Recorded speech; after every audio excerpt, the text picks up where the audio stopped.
Normalmente para este segmento invitamos a la doctora en veterinaria Sofía Mancini, pero hoy decidimos darle a este segmento otro enfoque, el de la psicología infantil. ¿Por qué? Porque vamos a estar hablando con la licenciada Belén sobre el vínculo tan lindo que se forma entre perros y niños, ¿verdad? Esa primera mascota que yo creo que puede llegar a marcar la vida de un niño. ¿Es así, Licen? ¿Cómo estás? Sí, totalmente. Buenas tardes, gracias por la invitación.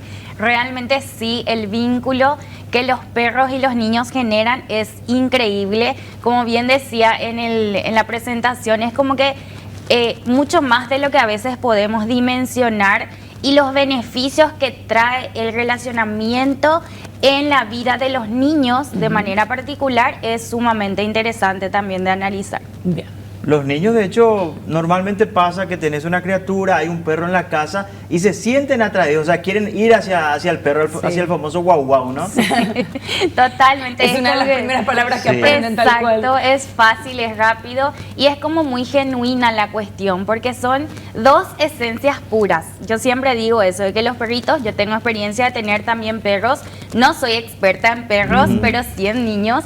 Y es como que dos esencias puras que se unen o que se interactúan y se relacionan o se llaman justamente.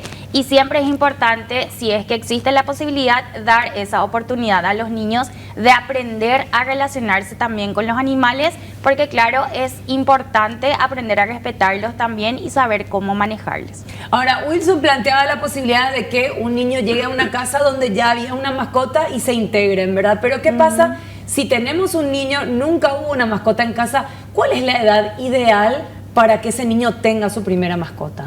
Y de edad como tal no hay una perfecta o ideal. En realidad es más bien cuanto más temprano, quizá mejor la facilidad en el relacionamiento, porque el niño se va a acostumbrar desde pequeñito ya a interactuar con una mascota, pero tampoco estaría mal que cuando ya sea grande o cuando la familia decida o establezca como una suerte de posibilidad el hecho de adoptar a un perrito como parte de la familia.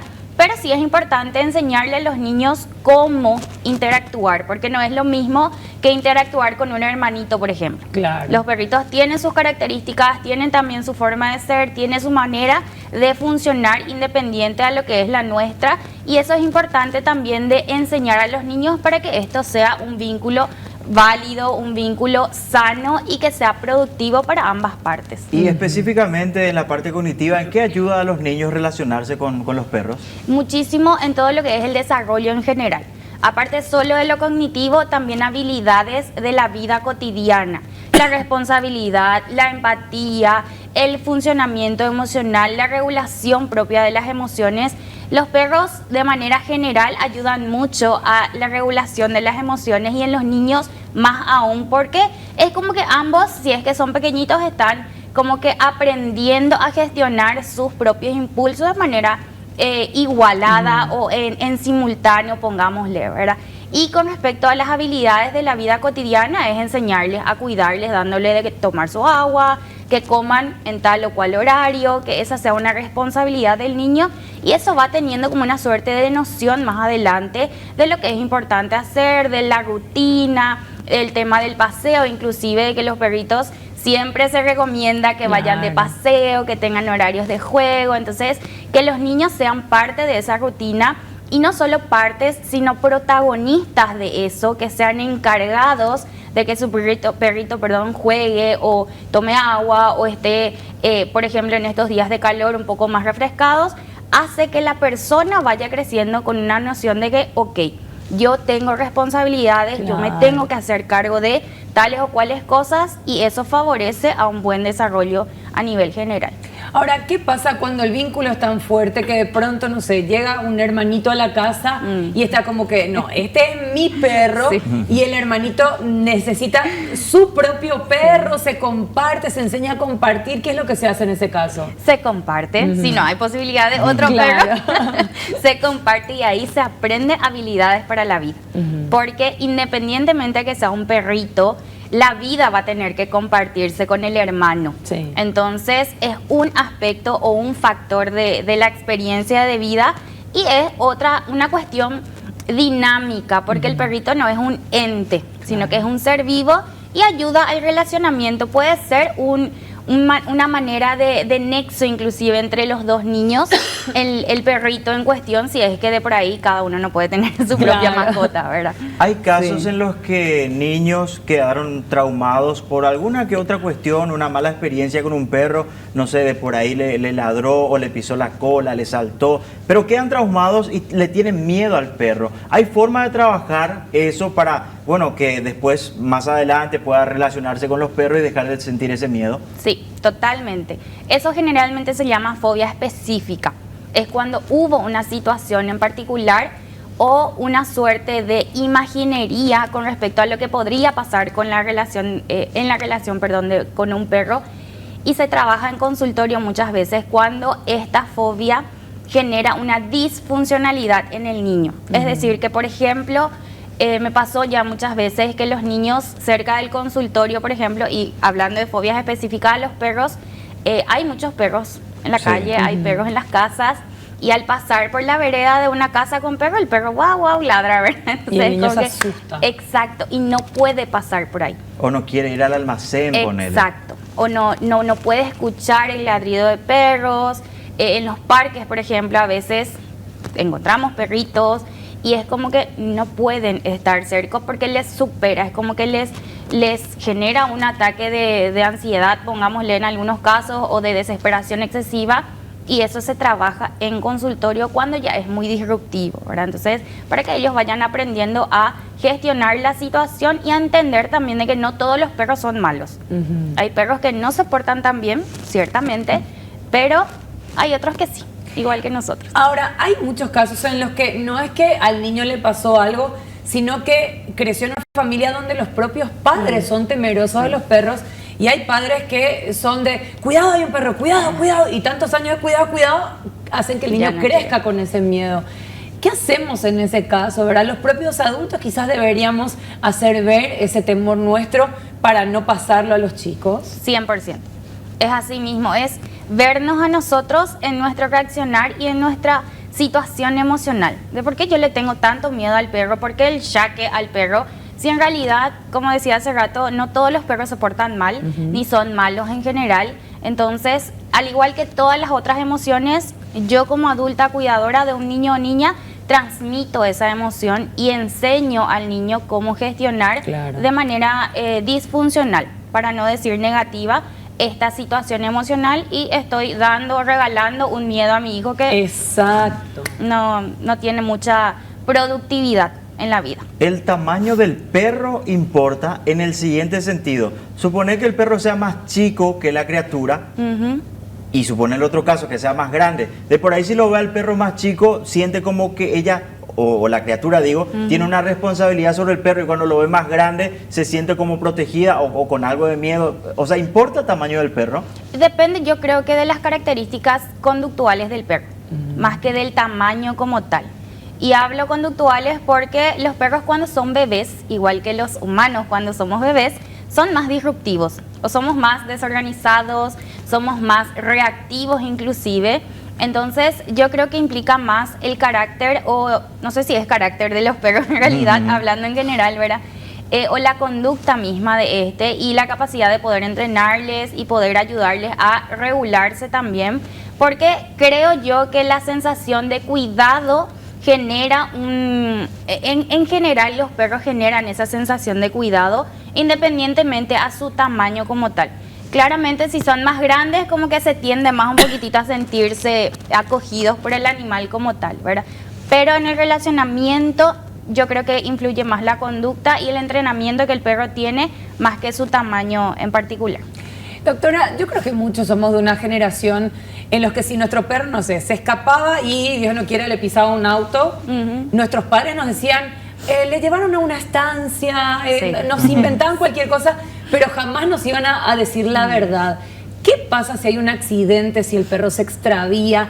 ¿Cómo le hablamos a nuestros hijos y cómo le damos esa noticia? Qué interesante pregunta. Realmente es muy cotidiano muchas veces el no saber cómo encarar esta situación, porque aprendimos en realidad otras maneras disfuncionales de abordar, y esto se tiene que tomar así como es.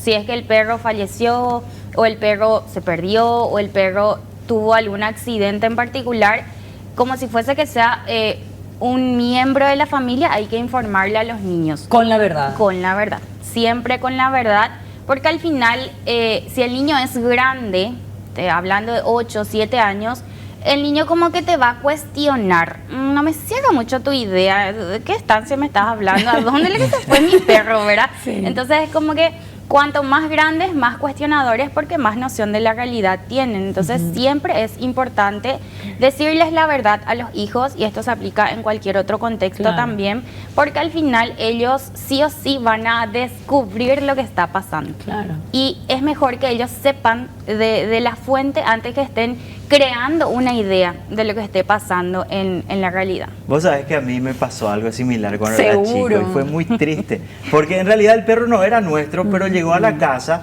y lo adoptamos, un perro ya grandecito, Sí. y se quedó por varios meses. Hasta que había sido, los dueños lo encontraron y lo llevaron. Claro. Y ahí a mí me dijeron, me inventaron una historia que no recuerdo, pero lo que sí, paseando con mi papá después, Le volviste a ver. le vimos al perro y yo no podía Mi entender perro. qué era lo que estaba pasando. Claro. Ese era el perro, Claro. no puede ser tan igual. Y apuró el paso mi papá y nos fuimos de ahí, pero el perro nos reconoció y empezó a ladrarnos y a pedir que, no Sí. sé, que vayamos junto a él o algo así. Claro. Pero sí, fue una experiencia complicada en ese momento. Totalmente. Pero Ido, ¿qué pasa si, porque hablamos del ejemplo de una muerte inesperada, un accidente, una desaparición? ¿Qué pasa si el perro llega a envejecer con el niño y llega ese momento en el que ya no se puede parar, ya no es vida lo que está viviendo, y el profesional en veterinaria nos dice hay que dormirle? Generalmente el propietario acompaña ese último suspiro de la mascota. ¿Ahí mejor no llevar a los niños o también? No, ahí sí no. Eso ya es muy Eso fuerte, ya ¿verdad? es muy, eso sí el adulto tendría que gestionarlo Ok. más que el niño en Ok. realidad, ¿verdad? Pero sí informarle con la realidad. Ya es viejito, ya no vive bien, ya Hay está que dormirle. sufriendo. Exacto. Y ahí no inventar, estoy diciendo muy mal. Hablar un poquitito sobre ideas con respecto a creencias religiosas, puede ser. Sí. Se va a ir junto a Diosito, Sí. se va a ir junto a Jesús, cosas por el estilo, para no usar quizás la palabra muerte si es que yo no estoy preparada para usar la palabra muerte. Entiendo, interesante, interesante. Y por ejemplo, porque en muchos casos hay familias que entierran al perro en el jardín de su casa. Mostrarle al niño, bueno, acá descansa Pupi, no sé, invento Rubio, no sé. Puede ser. Se rompe. Exacto. No. Es como, tendría que ser un ritual de despedida. Así como nosotros hacemos con los adultos, se puede hacer también con el perro, pero hay que dar los límites a los niños. Acá no te podés venir a jugar, Ajá. acá no podés venir a hacer tales cosas porque acá está fulanito. Sí. ¿Verdad? ¿Se puede saber más o menos qué siente una criatura chiquita de por ahí que está empezando a hablar cuando toca a un perro? ¿Qué sensación ha de sentir? Eso es muy particular realmente, pero yo estimo que es una alegría inmensa, siempre y cuando no haya miedos o limitantes con respecto a la relación con los perros.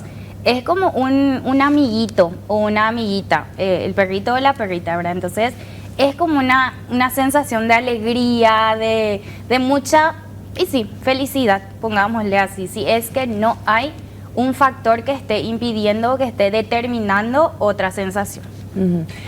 Uno ve normalmente por la calle o a veces mismo en las películas niños que tienen algún tipo de neurodivergencia y que tienen como un perro que les acompaña a todos lados y que pasa a ser una suerte de sostén o de acompañamiento emocional. Sí. Tenemos en Paraguay, que sepas, perros preparados para ese tipo de función. Hay. De hecho que hay terapeutas que trabajan con animales, con perros en particular, en las diferentes sesiones que les toque trabajar, pero estos perros están entrenados específicamente. Claro. Entiendo también que hay razas específicas para esta función. Es como que es un perro profesional, Sí. pongámosle así, ¿verdad? Es Ajá. como que él pasó por un entrenamiento, así como nosotros para nuestra profesión, y sí existe. Y se usa mucho en el acompañamiento terapéutico de los niños para el trabajo terapéutico generalmente. Fabuloso. Entonces, en resumen, Licen, si nuestros hijos nos piden y los padres como que chutamos la pelota, ¿verdad? Demoramos en hacerles caso. podemos poner como una especie de reglamento, lo mismo que con una consola de videojuegos, tipo, te vas a ocupar de esto, estas van a ser tus responsabilidades y deberíamos tratar, si estamos en condiciones de logística familiar, de darles ese gusto de la mascota. Sí, yo 100% estoy de acuerdo porque no es una cuestión de gusto nomás, sino que favorece mucho a la vida como tal, a la funcionalidad, a la capacidad de desenvolverse en el mundo mismo, las responsabilidades, como decía, la capacidad de tener noción de que yo estoy a cargo de tal cosa o tal ser vivo, es una experiencia que marca la diferencia en la funcionalidad de la vida misma. Entonces, aparte de ser un compañero, una compañera de vida o una mascota, es una herramienta que se puede usar a favor de un buen funcionamiento de los niños.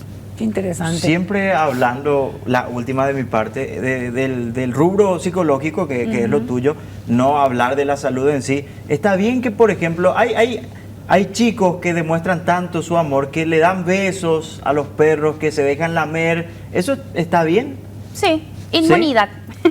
Totalmente. Sí. Inmunidad, 100%. No hay mucha dificultad siempre y cuando el perro esté higienizado, claro, esté cuidado, sea conocido. Por supuesto, un perro de la calle, por ejemplo, no, claro, claramente, igual que cualquier otra situación que esté en la calle, ¿verdad? Pero si es una mascota que está cuidada, está monitoreada, se la conoce, el niño va a tener inmunidad para muchas situaciones. Fabuloso. Licen, agradecerte por la visita. Realmente un gustazo hablar contigo. Muchas gracias. Gracias a ustedes.